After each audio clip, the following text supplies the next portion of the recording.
Welcome back to Split Narrative. We're back. We're talking about Shades of Blood today. Mostly just book one. Book two and three will hopefully follow. I'm here with my co-host Muffin. Hey, I like vampires, Darby. Can I start with that? I really like vampires. You do like I really vampires. like vampires. I really love vampires. When I heard Uh, that there was an adventure coming out called Shades of Blood that was marketed as a vampire mega dungeon, I was so excited.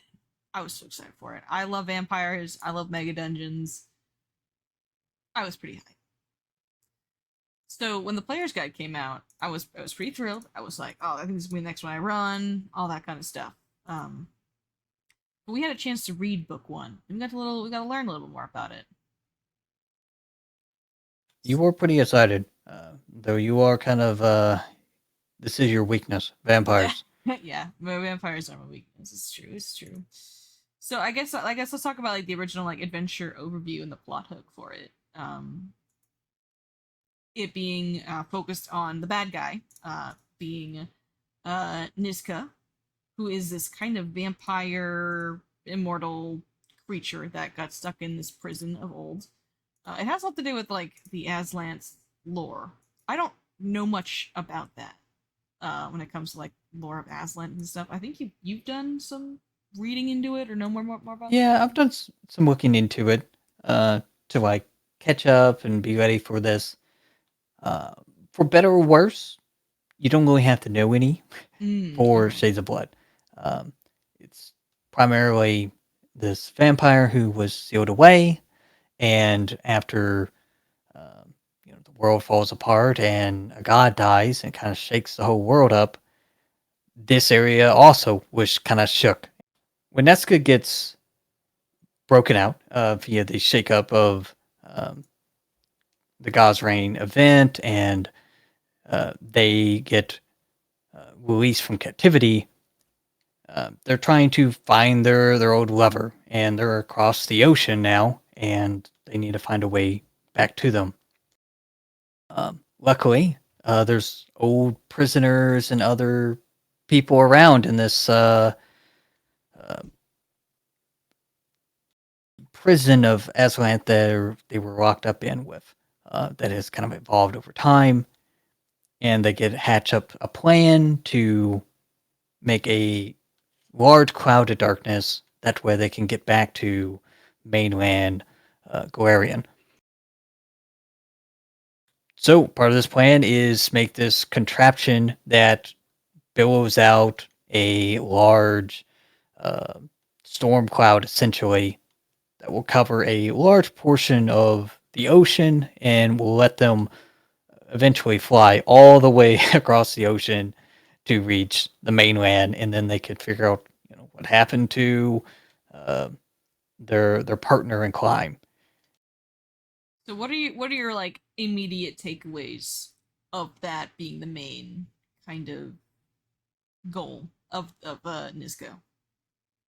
Like, what's your gut reaction to their plan? Narrow sighted.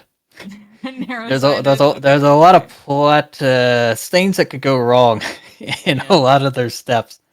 Yeah. I think when I read that was their plan to get to the other side of the world by making eternal darkness, I was like, that's a little silly, in my opinion. Definitely felt like, from a writing perspective, it could have been a little better.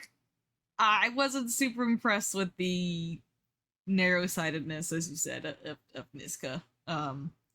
It felt like a very weak, I don't know, a weak motivation. I understand the motivation want to get back to their lover across the world or see how they're doing, but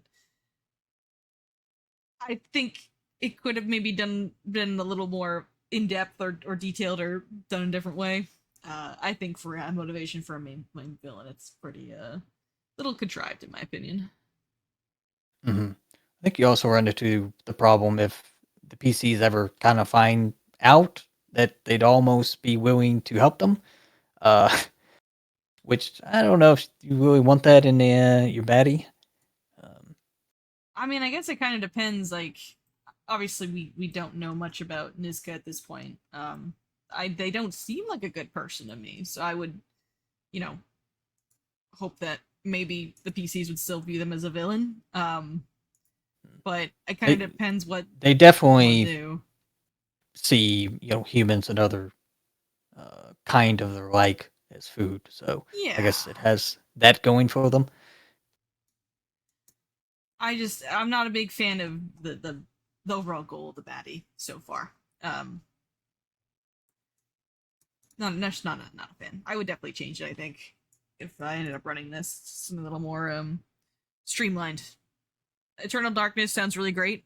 I really like that a lot, but I feel like I would do something other than fly across the world using Eternal Darkness.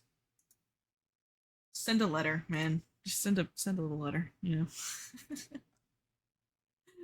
But the game kind of has Nizka take a back seat, at least in the first book, and that's kind of background knowledge for the DM to chew on. The main kind of hook for our players is headed to this small coastal town called uh, Talmandor's Bounty, which is kind of seen as the main quest city.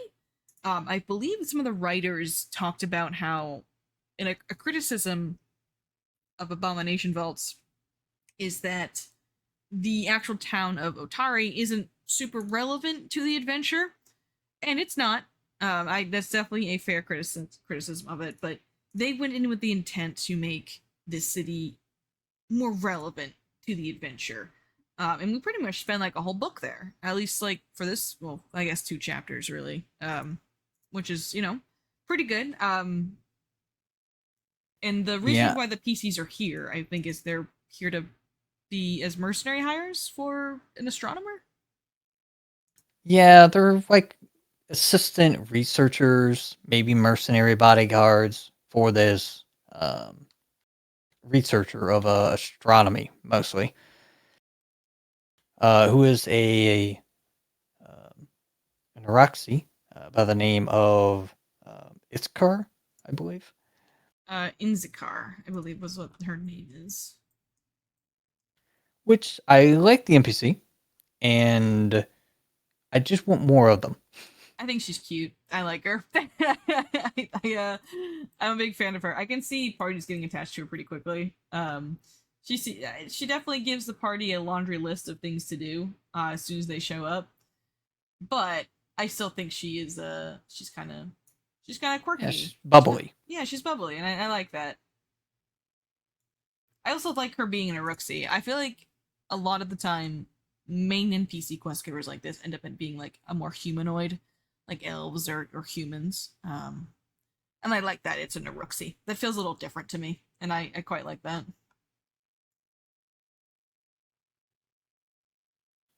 Yeah, so for characters like connecting with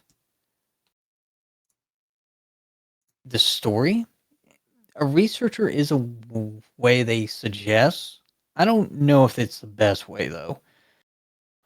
There's kind of like a background plot that the story's not really going to touch on much, but all this like research that she's been sent out here to like uncover is all secretly so they can try to find Aslanti ancient tech and then convert it into war weaponry for obviously they're building up for a big event that is now pretty much known with a outer end is going to be going to war soon. So everything they could find, and, jerry rig to use against their fellow nation of Chiliacs is kind of like all in the background here, and reason why so much money is being spent way out here in the middle of the ocean looking for whatever they can dig up. And there's some stuff in the first book where they can like find stuff and either send that off back to like be the evidence of like, hey, we actually found some stuff. It was some good stuff, and send it back to fund her research. Or you can just find stuff that's like knickknacks to send back that are like not valuable, but would seem valuable. Mm. So the reason why our guys are here are pretty much to help fund a war effort that is happening in Yeah. the near future. Yeah, it's in the background. Mostly all they know is they're just here to, do research, and they need to find stuff to keep having the money, pour in so they can keep researching the stuff they want to research and not, you know, uh, dig up stuff, but, actually study the stars or study uh, the strange currents around this area or any other uh, research topic they would want to pursue. Mm-hmm. I don't think that's a bad hook. As far as adventure paths starting out goes. I think it allows for some wiggle room when it comes to PCs and their motivations themselves for being here. The easy motivation of I want to get paid is usually easy enough for most people. Yeah, I think that helps once, later on you actually get access to this mega dungeon to help have reasons to explore into it. The only other plot that I can think of that's kind of like mentioned in the first book, but not super rebuilt on, is there's been a lot of um, like merchant ships. Some of them have gone missing. Mm, So you could have an NPC that's, someone's significant other or a crewmate or something has gone missing in one of these merchant ships, and they've joined on this research group to like hopefully be able to explore the islands to help try to find evidence of them, mm. which would help connect through and have reasons to go searching places where you might not or should be venturing into. Um, Kind of a little extra on character reason. So once they get to the town for whatever reason, the whatever motivation they decide, we kind of get introduced to the city a little bit. We spend an entire chapter in the city. Yeah, I you get a like lot it. of Yeah. it's a lot of nice little activities to like prepping for the adventure. They get to like explore. There's definitely stuff you can build out from the back of the book and the kind of the gazetteer section where you can add stuff in for the tavern maker. You can have cameos if any of your players ran Ruins of Aslant from first edition. There's stuff that you can insert in here to like mold it to your interests of your party. I also think it's a really great opportunity. It's pretty low stakes, really. You're doing errands for your new Rooksy friend. It's very low stakes. It's nice to be able to get to know your fellow party members.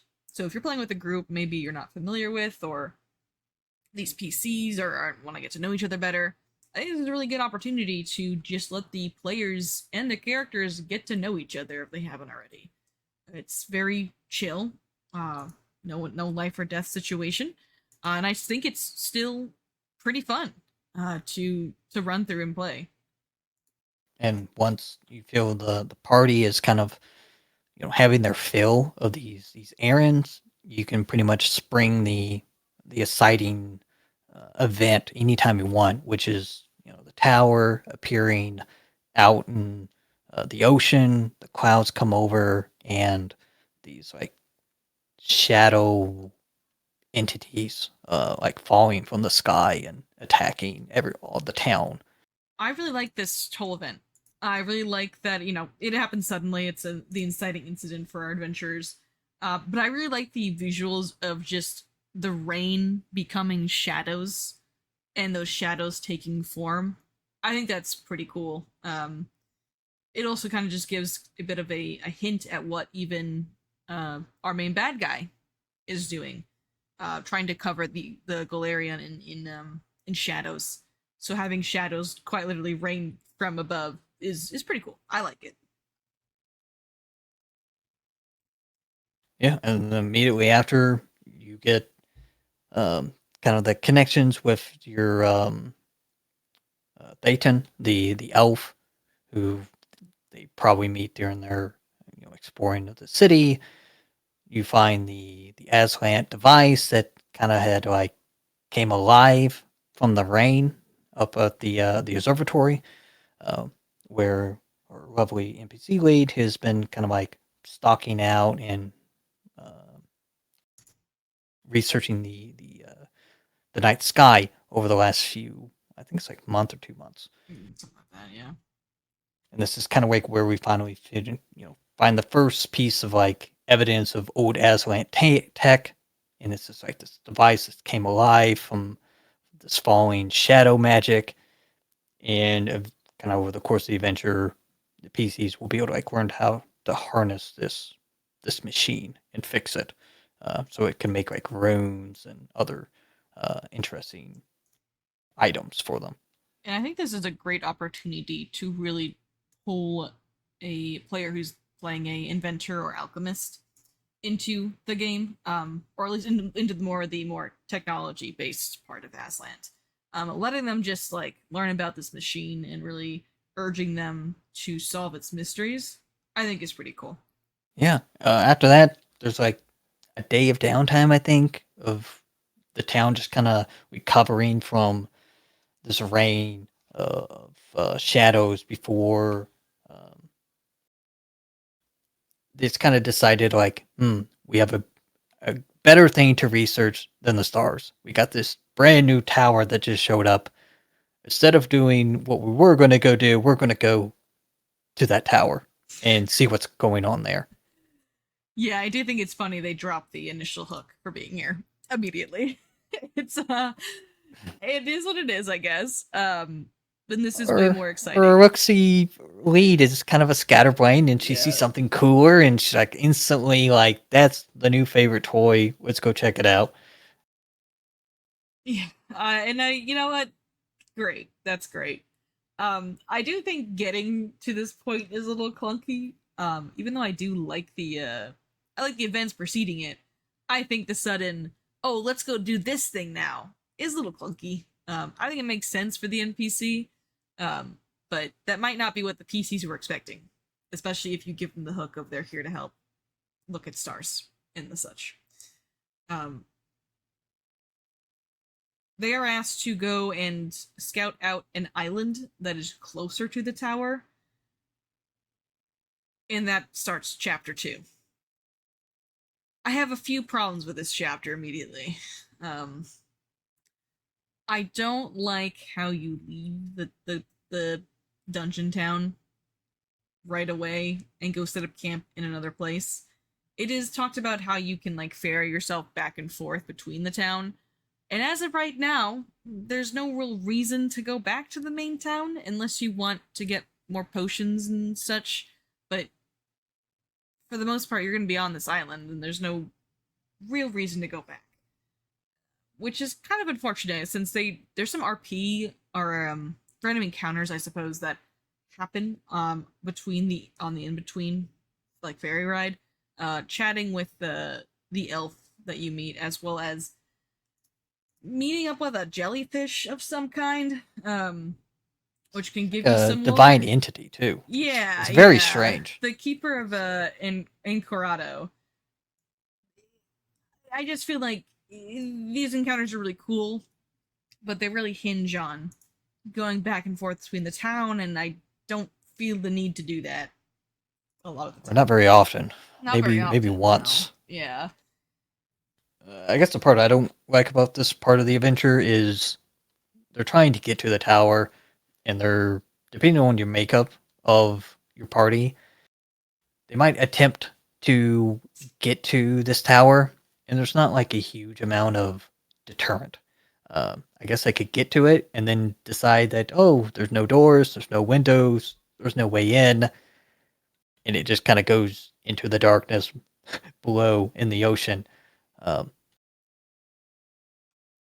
Yeah, so they want to get to this tower, right? And I don't know. I just this feels like another contrivance to me of the AP has to AP and they need to set up obstacles and reasons why the PCs can't get there, and these ones just feel kind of weak to me. They land on the southern point of the island, and their goal is to get to the northern point, which is closer to the tower. Uh, and they have to just kind of walk there and scout out the island. I think this can be fixed pretty easily. Just making it more so, oh, we need to clear out the island to make sure there's nothing dangerous on here. We want to, get to this point because it's good view of the tower. Um, we need, if this is going to be a base camp, we need to make sure it's a safe base camp. Like there's ways around it that are very relatively simple. Yeah, And I was not a big fan of this whole islands originally. I yeah. didn't love the random encounters. I didn't love the planned encounters. But I thought about it after a while, and I came around to it. I think in the end I do like it. I like the idea of showing or telling your players, okay, you're going to be going along this path. You either go left or right. Which way do you go? I kind of like that. I feel like it could be kind of fun to have the players map the places they've been to get to this point. And I also like the cult that's here, the Bat People cult. I do like them. I think they're kind of fun. You don't see a lot of, I guess, when you think about vampires and stuff, you don't really think about werebats. At least I don't. So I really liked how they included some like freaky hybrid bat creatures to kind of spice up the theoretical vampire slaying mega dungeon. The I guess the main thing I don't like in this section, other than you can't get it to the tower, is the entrance into the mega dungeon. I really like having multiple ways to get into somewhere where you're supposed to be traveling kind of like backwards and forth from. Instead, there's really only one way in until you get so far that more ways at the whims of the plot have other ways getting out. Yeah, I think they do that in Abomination Vaults as well with the teleportation circles. Like they have Yeah, ways. Yeah, they they have have the ways out. teleportation circles. Abomination Vaults also has like the hole you could dig out in the first Mm. level. There was the I think there's two other ways down into the lower dungeons, and then eventually everything kind of like stops at I think it's level 5. I think there are 4 before it splits again and having different ways to navigate going deeper. Mm. This is all pretty linear. So I think even Sandpoint had those funny little teleportation circles you could use to get out of the dungeon. And this one might have floors further down might have these teleportation circles. But I don't believe they had them on the first floor or the entrance door No, here. not really. It's mostly just you come in from kind of like a cave or a large like sinkhole, sort of that leads into the main uh, area, which then has a little bit of split routes. As you like go through it, you fight the cultists, you find people that they've kidnapped, which you link in people who've been captured from sunken ships, worries of the politics kind of going on of the were creatures. You start hearing about the vampires and uh, kind of the leadership kind of a tug of war that is happening. Uh, Farther deeper in, kind of foreshadowing it as you start exploring these old Aslanti prison cells, essentially. I wish that the plot of the missing people was more present. I feel like it's very very background, and I mean that could be one of the main plot drivers is to get the PCs here is people are going missing. I just feel like it could be used more. I feel like it makes the dungeon feel more of a threat. I agree, especially sneak peek. They do come back in book 2, but they're not the same people that are kidnapped from the same group. But that's a different issue. Um, but this first kind of cavern dungeon does kind of lead to a single point, which kind of nicely we have puzzles back in our dungeons, and there Hey. is a puzzle. I'm so happy. I miss the puzzles. Yeah, I don't know the last time something was printed that had a visual or mathematical puzzle that the PCs had to solve. I think the last one I ran was Sunken Isle, I think is what it's called. Or it was the pirate one shot. I can't remember its name. They had a puzzle in there and it was great. Players loved doing that. It was fun. And then also the beginner box had one. But that's like the only two I remember. I don't think I had any in Sandpoint, but maybe I'm just misremembering or I'm not sure. Yeah, I don't remember one of being in Sandpoint either, but I do enjoy that it was included here, and it's kind of the stopgap that keeps you from continuing. You have to get through this puzzle, or you got to spend like 2 weeks of downtime, like digging a hole, like to get through a tunnel At least they that let you connects brute over to the force. other side. They let you brute force it, which is nice. If you really don't want to solve the True, puzzle. true. There is a brute force option. It's pretty funny.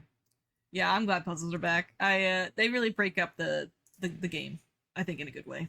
Um definitely glad to see him back. Hopefully there's more further down, but we'll have to see. So what are your thoughts on this book? What are your thoughts overall on the start here, Darby? I like the town for the most part. The I think you need to craft your PCs to have enough, I guess, care or drive to delve. Because I think it's very easily to kind of get to this part and be like, there's some strange people living on an island. They're kind of by themselves, not interacting with anybody else. Why do we go through and murder them all? Yeah, you gotta make sure they're willing to participate Yeah, in the adventure. you gotta ham up how much they're torturing these poor shipmates and uh, hunting for blood and the werebats and kind of really hamming this up and that there's like more stuff happening just on the other side of this rubble, just on the other side of this door. There's something that must be found. Um, the thread of ancient technology that they're all looking for it and they're building something down below, um, like to help kind of bait in the researchers and the people hunting for tech to move them forward. Without it, it feels very you're banking on your players. We signed up to play Pathfinder. We're going to go through the adventure, even if it doesn't make that much sense. Mm-hmm. So far, I think for a first book, I really like it. I think it has a lot of potential. As just a regular, good old classic dungeon crawler. So far, anyway, I don't think I would put it over Abomination Vaults in terms of story, but that might change. That might change further down the line. But right now, I think the Belcora villain is more interesting than the current villain that we're dealing with. But I think it's a good start, so I'm excited to see where it goes per se. It's not what I expected from the marketing, but I also think maybe I had assumed something. But I think it's a good start. I Yeah, also I just want think to briefly mention the archetype that's in the book, which is the sanguine mancer. Um, I don't like it. I think it's very very thematic.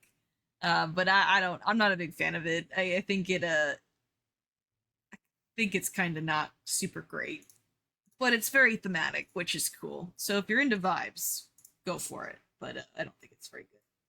yeah, it is something you unlock like near the end of this adventure too, or you could be taught depending on these two little like cults that are down here bickering between each other and doing this tug of war. You can like side with one, side with the other, side with kind of both of them and double betray both of them. All that kind of stuff is actually pretty good. People looking for vampires, there's a single vampire at the end of this book. It's an optional fight, and it's like a +3 extreme fight. Um, Even worse, if somehow or another the DM makes the cultists, if you trick him into like, opening the cage and he sees it's not going well, or you kill the vampire, he's supposed to like double betray you too. So it's like an extreme plus fight if that happens.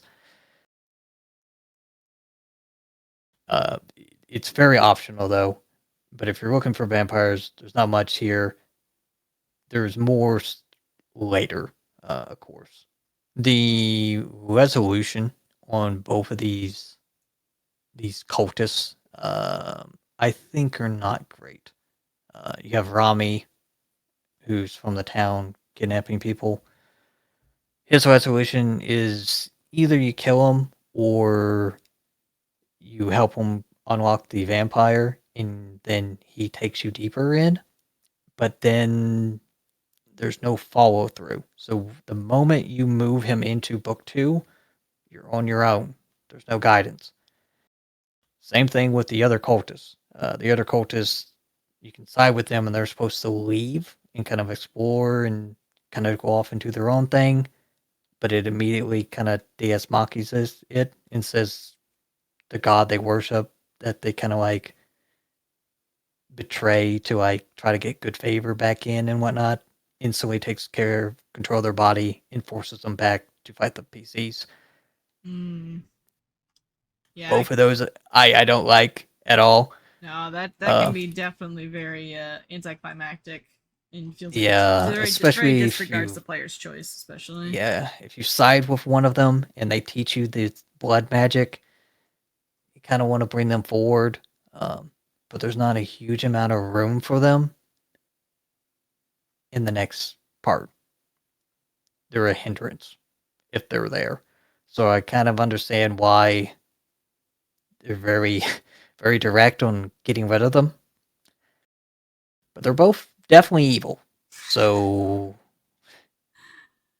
your PCs would have to be very,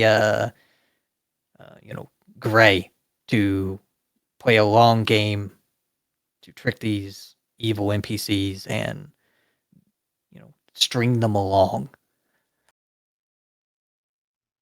Well, that was an interesting review from both of us. I think they got better stuff on the horizon. But for now, we'll close this book and go on to other narratives. And we'll get ready for the next one. Thanks for coming and hanging out and listening. You have a wonderful rest of your day.